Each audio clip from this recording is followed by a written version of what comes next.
Okay, so this morning I'll be talking about a developmental validation that we've been doing with the New York State Police, Barry Deuceman and company, for 5 years or so. It's a long-standing study. And we'll be describing the basic methods briefly. If you got the materials, and as you can see, I'm not going to spend the usual day and a half on the course that I would go through. I'm going to try to summarize in about half an hour the methods, the validation approach, the results, and how it played out in court, and what the study looked like. Next slide. See, I'm glad you're doing it, because I haven't. So, like Adele and most forensic scientists or scientists these days who work in comparing hypotheses, we use likelihood ratios. And I'll, oops, can I just move that out of the way? Sorry. If I fall through the screen, that wouldn't be helpful. Well, I'll tell you about that later. So the identification, in this talk, I will be using no math, except maybe for a probability here or there. Okay, this is very difficult for me, but I'll be using no math.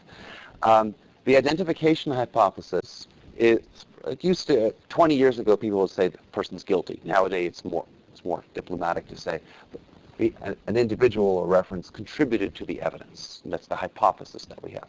And our question is, what's the data telling us about the hypothesis? Well, we care about the information gain.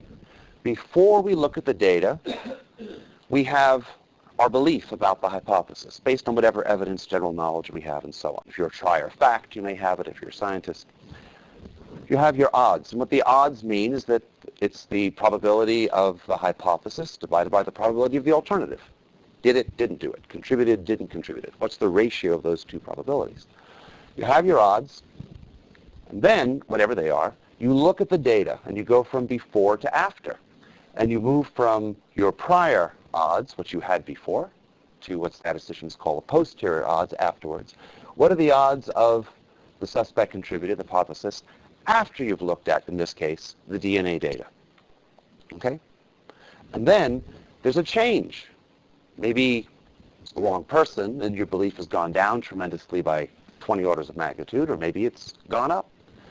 And that ratio of the change of information, the change of your belief, based on the data, is independent of whatever your initial belief was. That's the beauty of likelihood ratios. No matter what you thought, the data will give you the same gain regardless of where you started. And so that information gain, as originally defined by Jack Good in 1950, is the likelihood ratio. There are many ways of computing likelihood ratios. Adele showed one of them. That's pretty popular in forensics. But there are about 20 ways of computing likelihood ratios. They're all mathematically equivalent. And this is the definition. What did we learn from the data? That's objective, and that's what's presented in court. Okay, and as Adele was doing as well, sometimes when you talk about numbers like a trillion, it's easier to talk about 10 to the 12th and use the order of magnitude, the powers of 10. 12. So if you hear me saying 12, I'll usually mean 10 to the 12th, because those are units we can add together. If each locus gives you maybe 1 unit, you add together 13 loci, you get 10 to the 13th. 1 plus 1 plus 1, 10 to the, and so on. Okay? Next slide, please. What is a mixture? That's what the study's looking at. It's good to define. So we have maybe contributor A, contributor B, and we want to, in nature, these different DNA contributors have been added together. In blue, I'm representing 2 alleles from contributor A, and in orange, smaller amount, they have lower height, lower amount, right, of contributor B. We add them together. Actually, we don't. Nature adds them together. This is evidence. And after we do an amplification on them, we get data that indicates that there's more of one than of the other. In general, there's some random variation. Computers model that. So this is what mixture data looks like. You see it's a quantitative pattern. Within random variation, if you had a lot more of A coming in than B, generally you have taller allele peaks for A, than for B. Okay, so that's mixture data. I'll be using that cartoon as we go. Thank you. What is mixture interpretation? Well, mixture interpretation is the same, whether a person's doing it, a machine's doing it, a computer's doing it, using felt tip pens, doesn't make any difference. Everybody does exactly the same thing. There's only one difference in the rules, and I'll describe what they are. The first thing you do is you objectively infer a genotype. Don't look at the suspect. How do you objectively infer a genotype? There's only one way of doing that's valid, using Bayes' theorem. That's the only way of doing it that you can defend, and that is you consider every possible allele pair. You have to consider everything. And then you compare the allele pair, the patterns that are produced from those alleles pairs against the data, and you apply a rule to ask how likely each of those comparisons are. Then after you've considered everything, you divide by the total, use Bayes' theorem, and you get your probability of belief in each allele pair. If the data are single source and obvious and completely clear, you put probability of 1 on one of the 100 allele pair possibilities, and 0 to everything else. Otherwise, like in a mixture, those probabilities are not 1. They're between 0 and 1. You're representing your uncertainty with probability, which again has been the standard in science for 100 years. That's what you use to represent uncertainty, is probability. And after you infer a genotype objectively, whether you're a person or a computer, you then make a comparison with a suspect or a database of suspects, like CODIS, never having seen it before. That's mixture interpretation. And in a few moments, I'll also describe a human review approach for comparison. So you'll see the same steps. So what's the only difference? In overview, obviously, there are thousands of details we could go into. I'm not going to be giving you detailed mathematical models of stutter, degraded DNA, relevant application. You can ask me about it, but I'm not going to put that on slides. The difference is the rule, the likelihood function, when you make the comparison. The quantitative rule, which is universal in quantitative science, is instead of writing down equations, which George and Ranajit might like, but other people might not appreciate to the same extent, I'm just going to summarize it in 4 beats as better fits, more likely it. That's the math. You can write down a lot of equations for it, but that's all it's saying. What it says is if I have 2 big peaks, 2 little peaks, I'm trying out all possibilities, putting alleles all over the place, different heights, different amounts, different uncertainties, that if that's the data, too high, too low, and I get a wonderful fit, that has a high likelihood. Better fits, more likely it. If, on the other hand, I have 4 peaks, too high, too low, and I try to fit, I say, well, no, that allele occurred twice because the blue contributor has those 2, the orange contributor has a new one, but one of the old ones, and I don't account for the 4th allele peak, and I don't really fully explain how tall that peak is, that fit's not as good. And because quantitatively you see that it's not accurate. So if you use your hands, if you want to show this to your kids, if this is the data, right? This is a pattern that's predicted and it fits very well, has a high likelihood. If it doesn't fit at all, 0. Basically probably 0 in the end, mathematically. If it's sort of in between, well, it's sort of in between. And so this might have a lower likelihood. After you've considered every possibility, use Bayes' theorem, you combine the stuff together. I've left out the other 100 things on this list because the probabilities are too low. And some have higher probability, some have lower. That's quantitative inference. That's the first step. That's how you infer a genotype. Then now you have to make a comparison. How do you make a comparison? One of the 20 ways of writing down the likelihood ratio formula, which is easiest to explain to juries and to lay people, but it's mathematically equivalent, when there's a definite suspect that you're comparing to, is at that locus you look at the suspect's allele pair, and you say, at that allele pair, what was my belief in before I ever looked at the data of what that allele pair would be? Well, if you're a geneticist or a forensic scientist, it's the general population. You haven't done any experiments beyond your allele counts. So what's the rarity? What's the probability of seeing that particular allele pair in the population? That's my prior belief, before I saw the data. Now I've analyzed the STR data, say on a computer, considering thousands of variables, let it run for an hour, or by eye. And now you have the probability of that allele pair after you've seen the data. That ratio is one of the 20 ways of writing down the information gain, the likelihood ratio of what you learned by looking at the data. And you'll see some pictures of this later on. It's actually quite easy to explain. I started off with a population probability, maybe 5%. I looked at the data. Now I believe 50%. I have an information gain of 50 divided by 5, 10. That's my likelihood ratio at that locus. Log of 1. Okay? Make sense? Just nod your heads just occasionally. Be good. I know it's a long morning. Now the other point here is the computer, by its audit trail and its methods, guarantees you objectivity. Because when it infers the evidence from the data, whether it's looking for 1 contributor or 6 contributors, it has never seen a suspect. It wasn't programmed in. Like those of you old enough to remember Roger Rabbit, remember that fan? See the laughter, we can tell the ages of over and under 50. Jessica Rabbit has this fantastic line, "I'm not bad, I'm just drawn that way," if you remember. The computer has to be objective. It can't ever look at the suspect because it's programmed that way. There's nothing else it can do. That's just the way it is. So first it infers, and then it compares. All right. So, not yet. Thanks, though. And so now we want to look at a validation study. And the basis of our validation study is going to be this universal metric in science and law and forensic science of the information gained.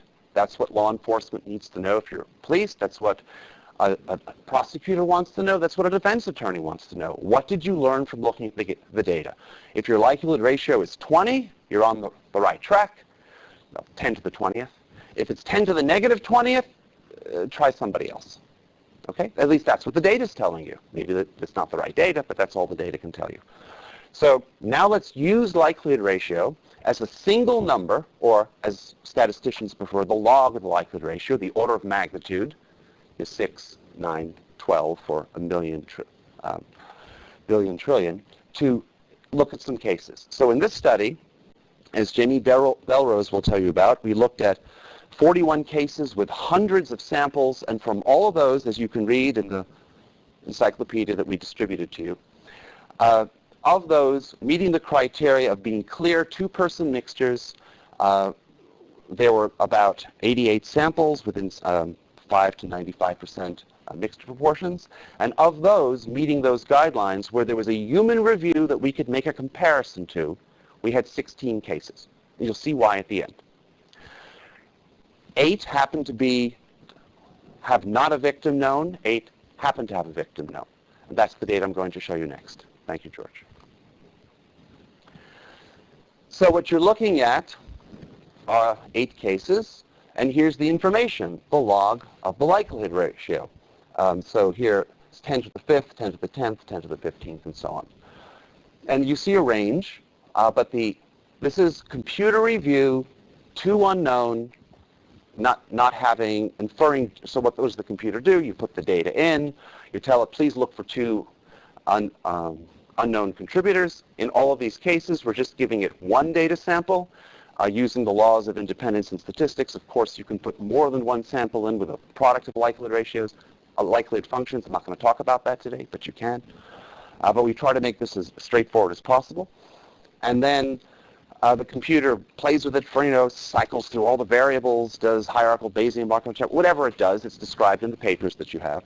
And then after an hour or so, it uploads its answer of a genotype. And then afterwards, it makes a comparison on the database of whatever suspects or population of suspects you asked to make a comparison with. And what you end up with, if as one number amongst many, is the information. So here are the 8 information scores, and the average is 10 to the 13th, roughly 10 trillion. Okay, that's good, but people, as Jack asked Adele a few minutes ago, how about a comparison? Isn't that helpful in understanding? One of our goals in the study was to ensure that the computer was always as good as a person. And if it was to any extent better, by how much? So we can quantify that using log likelihood ratio. And we will. Next slide. What's human review? Qualitative manual review is identical in every aspect, maybe not in protocol details, but every principle to computer review. It has to be, because it's valid. It's a valid way to proceed. The only difference, you try out every possibility, you make all the comparisons, is in the comparison rule. How do you compare the hypothesized pattern of every pattern you're considering against the data? Instead of doing it quantitatively, the rule is now qualitative. It uses an all or none logic instead of a number logic. It's the only difference. And so what happens here, if this is the data with too high and too low, the new rule is, for the likelihood, not better fits more likely it. The new rule is every pair gets equal share, which again is more memorable than writing out the math, unless you're a mathematician. But by a quick show of hands, I'll stick with it. Every pair gets equal share. So if there are 4 possible alleles, and and you have a pair of alleles that are included in those 4, it gets the same value. And if it's not included, it gets a value of 0. So the other 100 things that aren't here might have an allele that's outside of those 4. They get no likelihood at all. And what you see is that any of the 10 possibilities here, all on one or any pair, get the same amount. So whereas quantitatively this may not be as good, qualitatively it's included, so it gets equal weighting. That's the rule. That's what inclusion does. That's the mathematics behind it. All the listed allele pairs are assigned the same likelihood. And what's the result when you match? Well, if you have a good quantitative method, that would be on average giving higher probabilities to things that fit better, because you're being very fair, very socialistic, each according to his abilities, each according to his... They each get their same amount.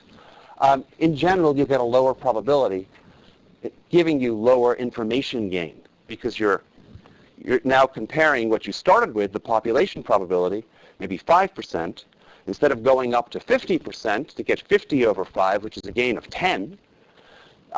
Maybe, I'm not going to put in all the priors and numbers because that's hard to explain, but if you had 10 equal possibilities, each would get maybe a 10%, hypothetically.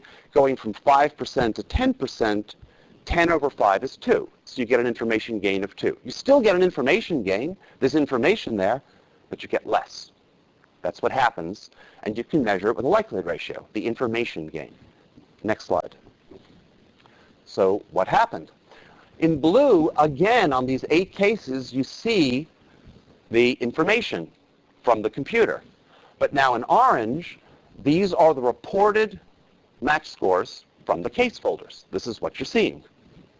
These are obviously not the case identifiers. Everything's been anonymized and so on. Okay? Just in case you had any concerns.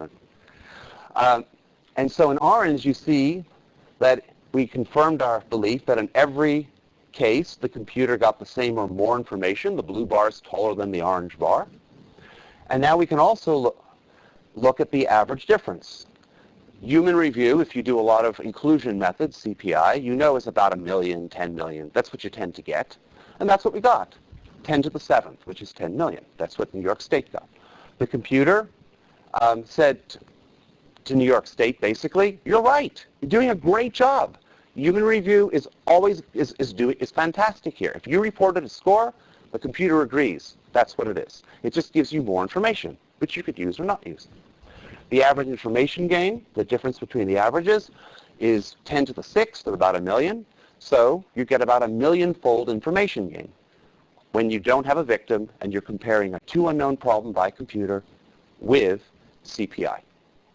Next slide, please. How reproducible is it? Well, these are statistical search programs. You have a Bayesian model, and you put in the data, and you run it for an hour or two. It samples, it looks through thousands of variables, tens of thousands of times each cycle, and when it's all done, it has a genotype. And then you can say, what's the likelihood ratio?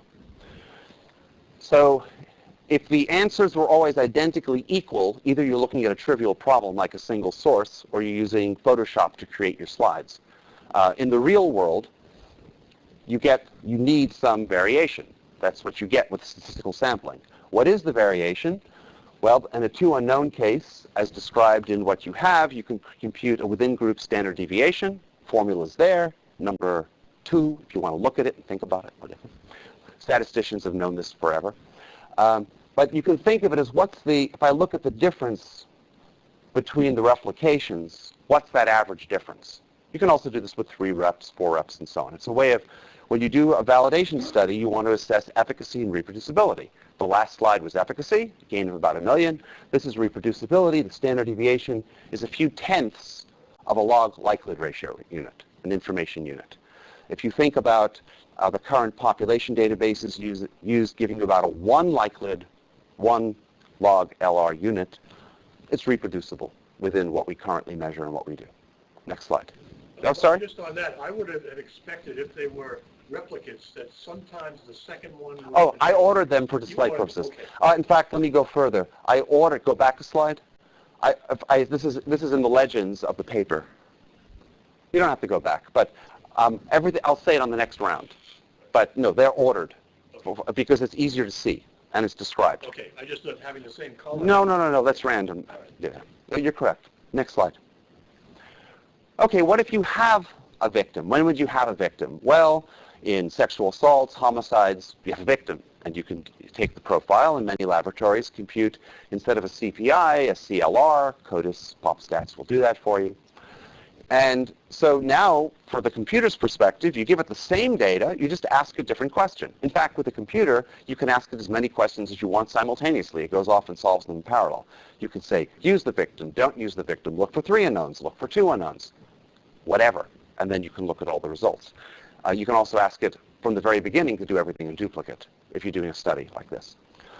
Or even if you want to go to court, we like doing everything in duplicate. We like knowing what we have. So we can say it's reproducible. It's a computer. You don't need a person sitting there looking through it all over again. You can run it. It's a computer. So on each case, on an information scale, you get this information, which is an average of 10 to the 17th. Not quite a quintillion, but good enough for government work. Next slide. Making a comparison with the CLR statistic that was reported relative to the most conservative ethnic population, because that's how we did this. And this is what I'll tell you. So here we sorted, and it's described in the figures of the paper, from greatest to smallest. So if you like looking for the pattern, you can see that visually. We do it it just helps to see data sorted. The average information gain here is 10 to the 4.5, which is about 50,000.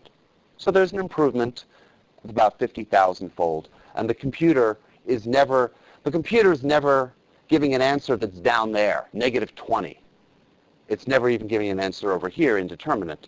It's agreeing with, confirming, and giving more support to the human review. In this case, by a factor of 4.5 log units, about 50,000. Next slide. The reproducibility, well, here you're looking for 1 unknown, not 2 unknown. It's an easier problem. In fact, from the computer's perspective, it's looking for 1 unknown, and it's solving the mixture weight problem at every locus and for the templates that are involved. So it's not much harder, really, than a 1 unknown problem for the computer. And when you get down to a 5% mixture, maybe. And so the reproducibility is now measured in hundredths instead of tenths when you look at the standard deviation of the within group standard deviation between the 2 computer runs. Okay? So for efficacy and reproducibility, we basically see on this data set it's efficacious and it's reproducible, which is the whole point of a quantitative validation study based on statistics. Next slide. Let me sum up that comparison. Jack, I'm going to go just a little bit over, but not too much. Okay, thanks. So let's look at the 2 unknown and the 1 unknown, summarize it, discuss it, and then pretty much move on. With the 2 unknown, without the victim, we saw that the quantitative computer had a max score on average about 10 trillion, log units 13, with tenths of a information unit reproducibility. Human qualitative review using everything the same except what is it? Every pair has equal share, as opposed to better fits, more likely it. The only conceptual difference in principle, qualitative versus quantitative, of 10 million on average, and that information gain averaged about 1 million per case. Okay, 10 to the 6th. What about when you had the victim, and that's available to you? Well, there you've got a bit more information. It's about 100 quadrillion, 10 to the 17th. Human review gets more information. It's about 50 trillion, 10 to the 12th. You know. And again, you get an information gain of computer versus human, of quantitative versus qualitative. The reason I say computer is that it's really hard for a person to look at 1,000 variables, do the calculations, and then repeat this 10,000 times. I mean, somebody might object. But the computers don't object. You just feed them electricity and some cooling, and they just keep going. Okay? Talk to them every now and then over a network, keep them happy. And that information gain was 10 to the 4.5 or 50,000. Now what's interesting, and we're going to see this in a case in 2 or 3 minutes, is the comparison of if you had a choice. Suppose, hypothetically, you have a homicide and you have a victim, and you're looking for one unknown. Some groups might choose to do an inclusion method. Other people might not. And you can compare with the computer. That comparison, which really is often what happens in practice when laboratories prefer to do inclusion, because, as Adele said, it's easier to explain in court, and there are some things that are nice about it. That information gain is 17 minus 7, or 10 to the 10th. So it's about a 10 billion fold on the sample set information gain. So one would expect that a computer using the victim looking for one unknown, on average, would do considerably better than inclusion. That's simply what the data show. Next slide. In summary, for the validation component, before we move on for the direct comparison, information gain, or likelihood ratio, is a universal measure for looking at what you got from a DNA interpretation. Now, to do it, so think of it like this. I infer what I infer by many different methods, and then after I'm done, I have a fixed suspect or reference profile and a fixed population. Relative to those two being fixed, all of those comparisons are comparable of what you inferred, because each one will give you a number with respect to the same suspect and the same population. For efficacy, we see the computer does extract useful information, and there is some improvement, fortunately. I mean, it's fortunately that it extracts the same, but it's nice that it improves. It turns out to be as or more informative than human review. When there is a victim reference available, it's about 50,000-fold. Without a victim, about 1 million-fold. It's reproducible within tenths or 100ths of a log unit, depending on what your question is. It's objective. I don't even need a show of hands. Some of you have heard about the sequential unmasking stuff. We heard it again last week at AFS. They have a new website, the books, the T-shirts are coming out soon, whatever it is. And so the issue with that is it makes this presumption, I think it's really a problem, makes this presumption that, forensic analysts are not objective, which isn't true, because that's just not what happens. But all this goes away. It's all nonsense with a computer. Because in parallel, you ask 50 questions of a case. You can't see the suspect. The computer doesn't know how to. It doesn't even know what the question means. Tell me, find something and I told you what to look for? I mean, it can't do it. It has to try everything, because that's what it's programmed to do, like Jessica Rabbit, right? It has no choice. It just has to do it. So in parallel, it finds everything, whatever it is, and afterwards it makes a comparison. It's guaranteed objective, which can be helpful if somebody's questioning you about that. It has no choice but to be objective. For productivity, we're going to go into this at the very end, but we'll see that the computer basically always gives a statistic, which is almost always usable. And laboratories, we'll see later on, I'll show you the data for that, give you an answer maybe 1 out of 3 times. And that has some implications, which we'll talk about. And this sort of science is useful whether you're doing scientific studies of the type that Adele or we or Barry and other groups do. It's useful for investigative purposes to try to find someone. It's also good as evidence when you're trying to implicate or exculpate. Next slide. Steve. Mark, what would happen with your... Why don't you back up one? What would happen with your improvements, just ballpark, if the only data that you loaded was data from validated existing forensic thresholds, whether they be detection or stochastic? So we've got TrueAllele doing what they're doing. And my question to you is, if we forced you, I know that you wouldn't want to do this for reasons that we've talked about in different locations. Mainly having to do with public safety, but yes. I think it's an important issue. I don't want to hijack the conversation at all, but what happens if you use the existing thresholds of the ones that are being proposed to the number and the improvement? Let me give you the answer. So 2 answers to that. Should you choose to be more conservative in your human review, you would see an improved, the computer result would not change because the computer models probability distributions of peak heights, as some of you know because you've heard talks on that, and makes no use of such thresholds. So it's the computer improvement would get greater.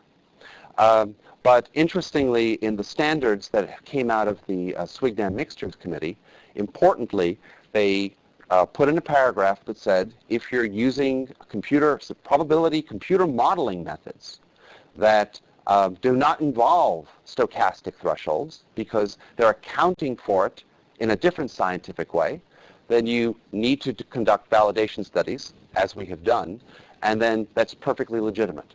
So the practical answer is that compared to where human review with stochastic thresholds is going, the computer will be getting an even more apparent information gain. Philosophically, all that's happening is that the data contain identification information. If you use the best possible likelihood function, which is a better fits more likely it, which other groups are, I'll talk about this in 5 minutes, many groups are using for research papers, science, and so on, then the goal of that is to extract objectively everything that's there. If you put other criteria on, certain thresholds, restrictions on thresholds, other ways of doing qualitative review with a less informative likelihood function, then you're artificially reducing the identification information that is present in the data. Is that a good answer? It's one way of describing it. Oh, that's how a statistician would describe it. Okay. So I don't want to repeat it, but the data has information in it. And if you do the sort of science that you'll find in thousands or tens of thousands of articles in the scientific literature now, in Science, Nature, Journal of American Statistical Association, the standard scientific literature outside of forensics, the standard approach is to ask the question, how much information can I get from my drug study? How much information can I get from my gene chip? How can I maximize the return on investment as measured by information? That's all the computer is doing.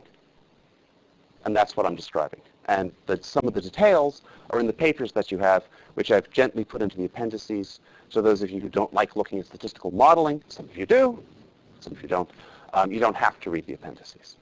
Okay? Next slide. Can I go on, or do you want? No, go ahead. Okay.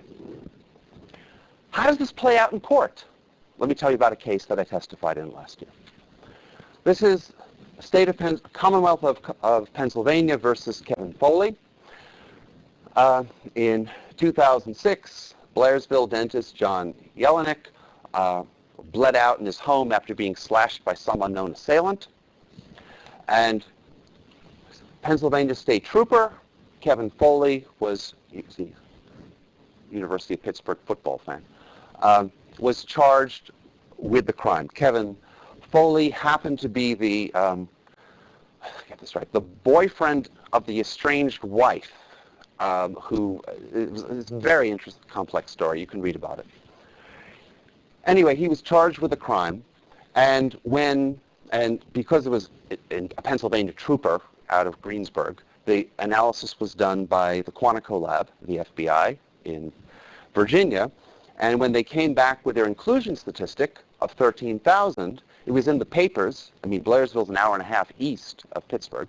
It made it in the Pittsburgh papers. Why is it if the population of Pennsylvania is 13 million, who cares about a statistic of 13,000?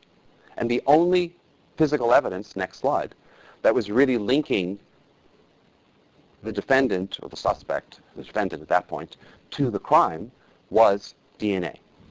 Here's the DNA. The DNA was extracted from under the fingernails of the victim. He evidently reached out and scratched somebody, and you mentioned circumstantially that the trooper did have a scratch over his eyebrow the next morning, but that's just circumstantial. There are two contributors to the DNA. I'll show you some data. One was 93.3%. The victim's DNA alleles are just towering over anything else that's going on. They're sort of at the bottom. Is 6.7% of some unknown second contributor. There was adequate DNA, about a nanogram of DNA, 1,000 picograms. STR analysis was done by the FBI lab with Profiler Plus and Cofiler. We know the victim's contributor genotype. We have it, and we see him in the data. We were asked by the prosecutor to do TrueAllele computer interpretation using quantitative methods, looking at the peak heights. And from that, we inferred the unknown contributor genotype, which, as you've just heard, just like inclusion, is a probability distribution. It just places different weights on what it sees based on the evidence using its own likelihood function. Only after having inferred the unknown was any comparison made with the suspect genotype. Next slide.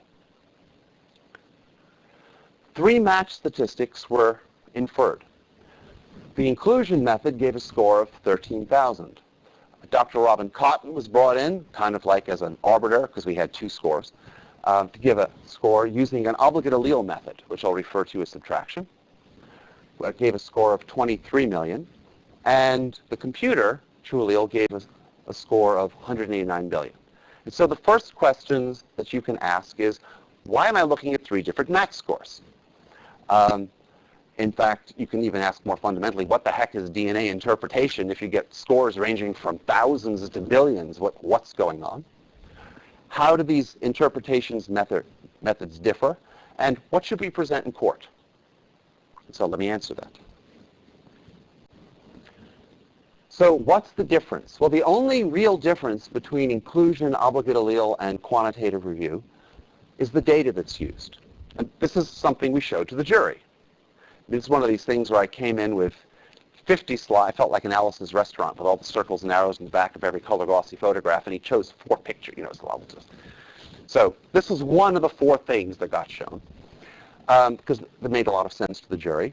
There's a victim profile, there's quantitative data. Inclusion does not use the victim profile, nor does it use the quantitative data. It uses an all or none method. Every pair has equal share. The obligate allele method does use the victim profile, but does not use quantitative data, and a quantitative method, in this case, used both. Next. So there was a Frye hearing, as you might imagine, since this, as far as I know, was the first time somebody was presenting this sort of quantitative computer modeling result. And we went through, and I asked Kathy, just so you could see what we did, and we've updated it since then, but this is what we actually showed at the Frye hearing. About 50 references. I'm not going to, if you ask, I'll go through whatever you want. It can take hours. And you'll miss your flights and you'll blame me. And we also gave them a CD that had every article on it, so they could go off and Larry Mueller could mull over whatever he saw and enjoy it and have fun. So in overview, what we saw was there's a long literature on quantitative STR peak information and how it's used. People have known in many fields that it's roughly linear, proportional. The more that comes in, the more that comes out in proportion. Genotype probability distributions have been around a long time. I think Mendel wrote the first paper on it back in the last century.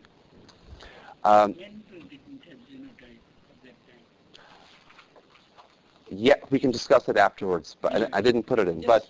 But a Punnett square is implicitly giving a probability distribution of a genotype. That's what it is. Okay. Computers have been interpreting STR data almost from the very beginning. We give a bunch of articles both for how that's done. For statistical modeling and computation, this is a fascinating story that I won't go into. I guess it started during the bomb project, and has a fantastic history. You can read about it, or you can ask them about it afterwards. I won't tell you about it.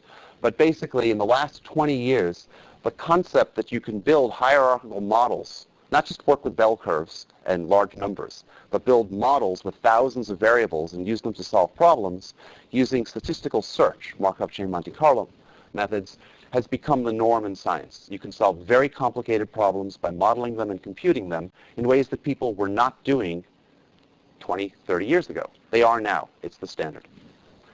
There's a large likelihood ratio literature starting off in the 1950s with Jack Good's book, Savage's book, and it's building on that of the notion of how you would compare two hypotheses in a way that expresses the sensitivity and specificity in one number and can be combined by independent experiments either simultaneously or sequentially. Mixture interpretation, there was an interesting ruling 2 years ago now in D.C., the Roberts case, which indicated, and the judge found this helpful as well, that while the data can be debated, mixture interpretation in that court's view was always admissible because the expert could be brought in subjected to cross-examination, and the defense could bring their own experts in. So in some sense, in theory, you don't even need to do a validation study. We're not such cowboys. We like validation. Then there are a number of systems for quantitative DNA mixture deconvolution. The most interesting one at trial, or the hearing actually, was Jim Curran's paper from New Zealand, where he actually wrote a program and published with very similar mathematics how to do two-person mixture methods, inferring genotype probability distributions, using hierarchical Bayesian modeling of mixture weight and genotypes, using Markov chain Monte Carlo.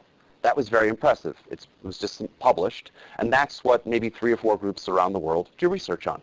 It gives, as he found, got a lot more information.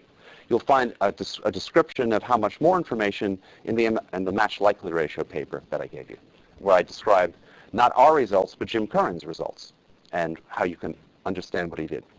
And then we showed our own publications. And the judge found that helpful in his report, and we went on to trial. Next slide. Something else, though. Okay, I'll go faster. No, I'm almost done. You have this paper. This is the DNA information gap paper. What this slide says is that on a controlled laboratory study of mixtures and dilutions, each point represents one experiment where we happen to know the amount of DNA, and we measure, after we infer the genotype, how much information we got. Here's a scatter plot. What do we see? We see exactly what you would expect. Human review goes down to about 100 picograms of DNA on a large log scale, and then people aren't comfortable below that. The computer continues down to about 15 picograms. It doesn't have much of an issue with that.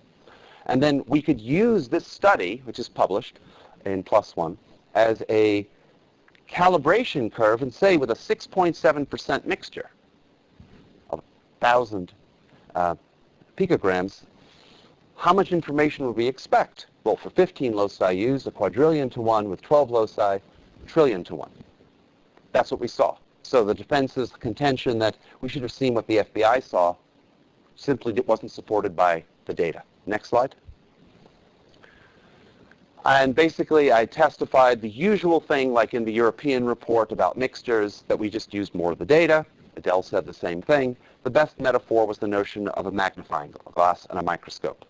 The naked eye was one method, magnifying glass the next. The microscope was the most powerful. Same data, same slide, but better resolving instruments on the same data. Next slide. I told a whole story about pneumonia, but I won't go into it. Let's use that microscope for 3 minutes and just see what stuff looks like. These are all shots from TrueAllele. And we present everything visually so people can understand it. 3 years ago, it was all numbers. We didn't even know what was going on. Now it's all pictures and numbers. This is the mixture distribution on a scale of 0 to 100%. We see it's 6.7% with some probability distribution. Next slide. This is what, as you have read about, what a DNA profile looks like. At every locus, there's a probability distribution. Out of the hundreds of possibilities, sometimes there's one possibility. Other times there might be 2 or 3 or 4, and they have some probability associated with them. You can show the same picture with CPI, and you see a lot of things that are lower and more equal. Next slide. This is what the log likelihood ratio looks like. This is 10, this is 100 on a log scale at every locus. If it were a mismatch, you'd see everything in red pointing to the left with a number of around -20 sitting there. Next slide. This is what data look like. Here we see the victim, 12, 14, some low-level peaks. The 15 is not in a stutter position, so it's probably going to be there. Next slide.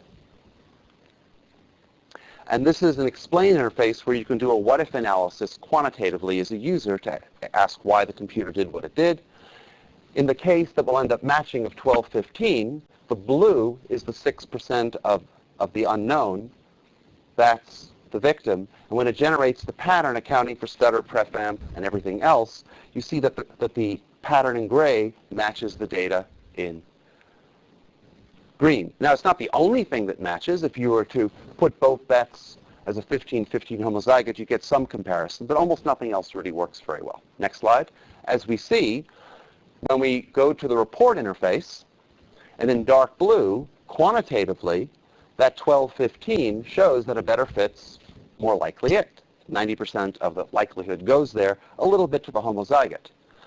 Human review, with inclusion, though, places its bets equally across all 6 allele pairs for those 3 alleles, including the 3 where there's not even what would be an obligate allele of 15.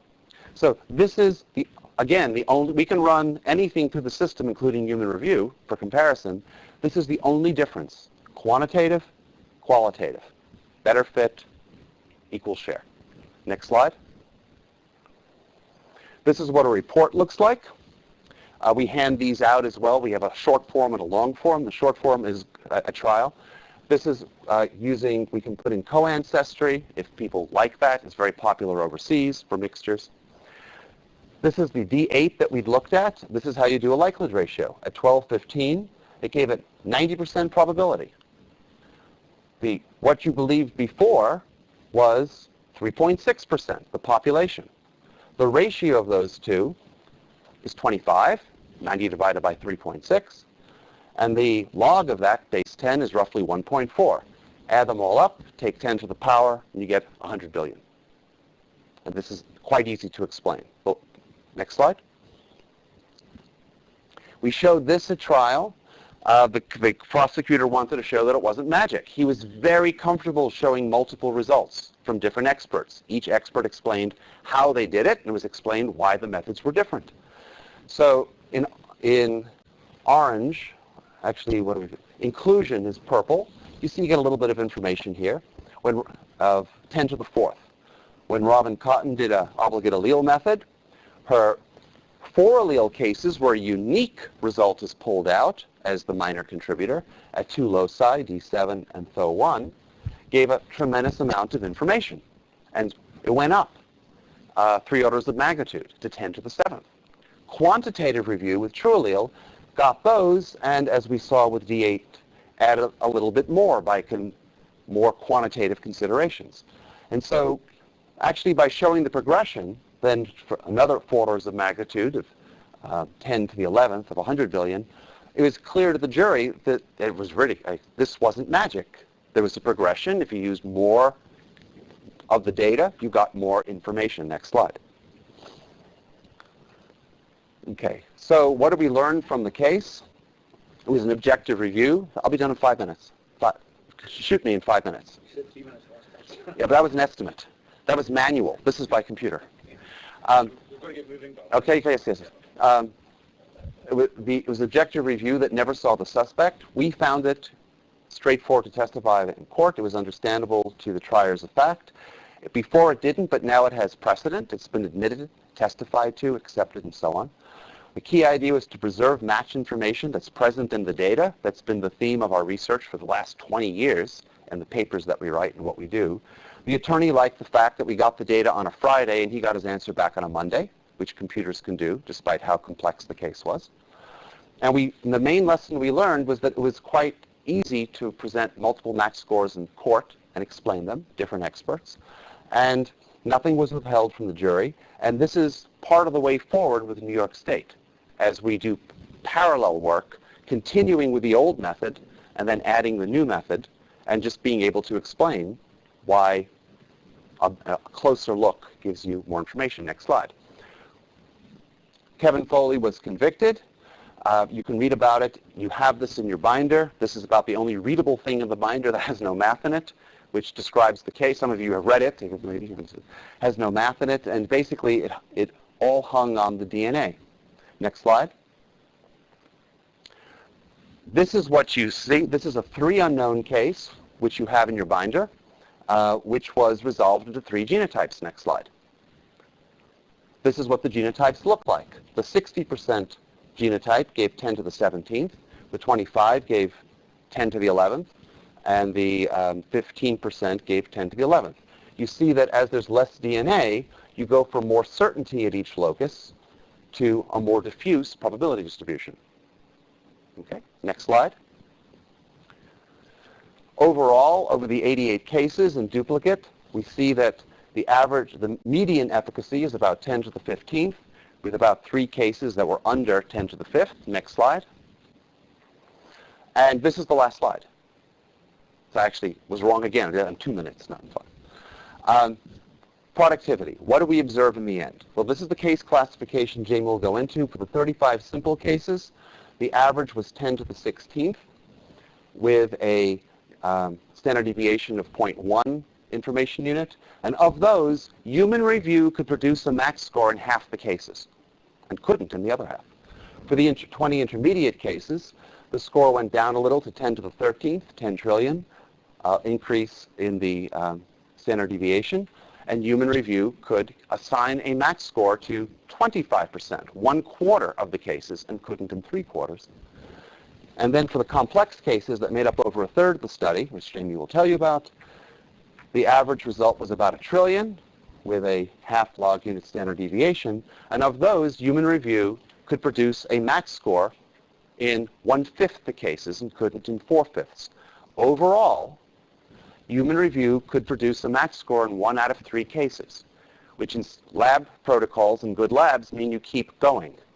So on average, if you have mixtures and low-level interesting evidence, you have to do 3 tries with 3 reviews, and it takes a lot of effort, time, reagents, and people resources to look at 3 items to get 1 reportable score of about 1,000,000 to 1. The computer on the first try, over 96% of the time, is giving a result on average of over 1 trillion to 1, which is reducing the time it takes in a very objective process with fewer reagents, fewer resources, and so on, which might enable labs to do a lot more with less. Can I stop there, Jack? Is that okay? Okay, Okay, thank you.